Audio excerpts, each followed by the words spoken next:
just wanted to give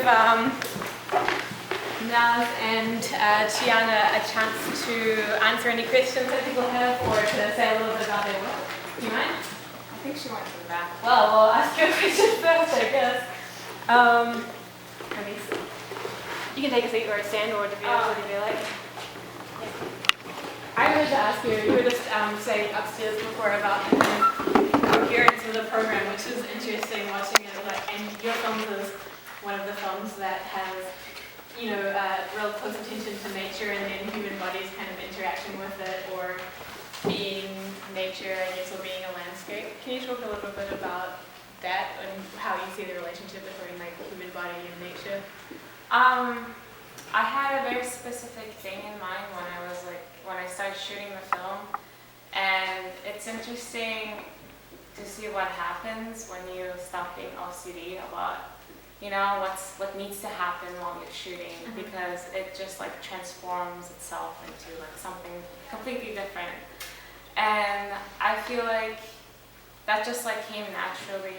I was just interested in shooting those two things, and like more I was going over the footage and like looking over it, I just like saw very like similar like aspects of like both parts, so I thought I would put them together. That's interesting. So you weren't thinking as you were making it that No, it was not not at just all. like reflecting the two things. No. But it's pretty amazing how like the lake looks like the landscape or hill and stuff like that. Tian, do you mind answering a couple of questions as well? What did you like that? I wanted to ask you, your film is like,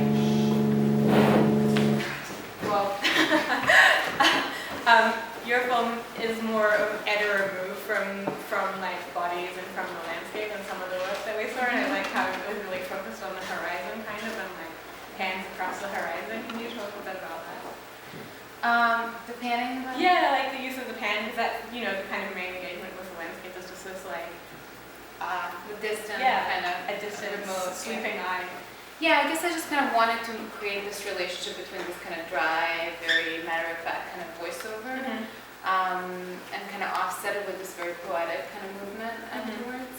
I guess, I don't know, I have a narrative background, more of a narrative film than experimental, and so I wanted to try to create a narrative without actually anything happening. So just to use the kind of form and the gesture of the camera, to sort of, and the structure, to create a narrative rather than kind of tell a story. And what was the days like going through? Like that was just a structuring device, or what was the? Yeah, I think it was more just a structuring device. There wasn't any significance to the actual date. And where did you choose the landscapes that were included in your films? How did you kind of go through the process of choosing those? It was kind of random. I just knew that I wanted them to be very different landscapes, and I wanted them to have animals, so it kind of depended mainly on where the animals were that I found. So, yeah. Cool. Does anyone else have questions about either of these two films or anything about the program in general? Where did the headlines come from? I did a lot of, I just read a bunch of, just newspapers, basically. So they're all verbatim quotes. I'm sorry? They're all verbatim quotes from news sources. So you didn't I didn't make them up. No, they're real. Yeah, I just gathered a ton of newspaper articles and then kind of went through them and structured them many different ways until I got to this kind of narrative type of thing. And Naz, do you work with like nature and bodies a lot, or is this just? I've become after this film. I've been obsessed with it. I'm just so wrapped in it that I can produce like at this point. With the body, or with nature, or with like the natural With world, nature, because since I moved here, it's been hard to find time to go over to the woods, like what we did. Right. Yeah, I wanted to ask you about the programming.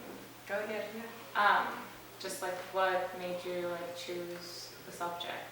Well, I can only speak for myself. Anyone else is free to pipe up, but this kind of arose organically, I guess, more or less. Like when we were just the more recent films that we've had submitted, there were 3 or 4. We had Laurie's film from a while back that we were kind of looking. She submitted it early on, and we were looking for a program to include it in. And then just as we were watching through, there were just 3 or 4 that had films that had really similar themes, or had just this really real interaction of either human interaction with nature, or like literally bodies in nature. And so we kind of went with that. And we weren't really even dedicated to having a theme, but this one just seemed to kind of arise and be really appropriate for the pieces that we liked at the moment. Anyone else on the paper? Well, I think that, I feel like since the beginning, we have kind of aimed towards like a pretty natural, feminine kind of programming. But for me personally, I feel like this program is finally here because this is kind of what I wanted to see ever since we started doing this, was a program that was really concentrated around nature.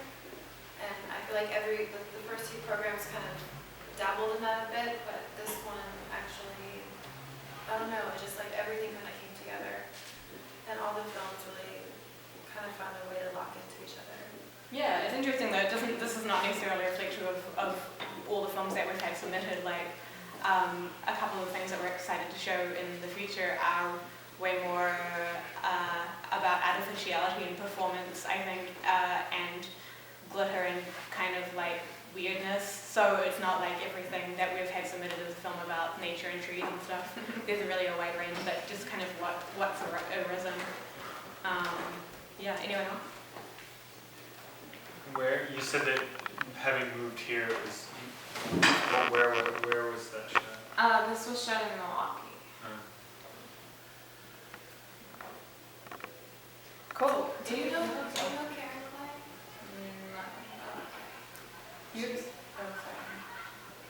For both of you, how would you suggest, I don't know, it was really inspiring to watch these films, and also the idea of like mixing media with being outdoors. How would you say someone could like begin,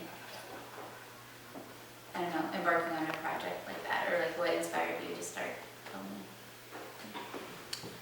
I mean, for me personally, it was essentially a graduate school project, so I had to make one. So I don't know how you get inspired. What is the question? Or I was just wondering about your own personal. I'm not sure. I think it's really hard to actually motivate. I think I'm sort of in a crisis right now, trying to make something. I think you just kind of have to go out there and do it. I'm not sure. It depends, I think, what it is that you're making. You know, if you're in need of a lot of people to help you do it, which I'm trying to sort of steer away from that because it's it's much easier to just kind of be on your own and do it. But I think most of the things that I want to make involve a lot of people, so I'm sort of trying to figure out how to make things more. I would just say go out and shoot and see what you got. I mean, it's just so simple. It sounds so simple, but it's not as simple. Yeah, and it's cool to hear that your piece came together kind of in post-production, like you were just working from what you collected, and because it comes together so cohesively. So yeah. Cool. Anybody else? Well, thanks guys for coming out, and we'd love if you'd submit your films. If not to Gaze, then to do a program at ATA in the future, or come and volunteer here, or at least come to more shows. But yeah, thanks everyone for coming.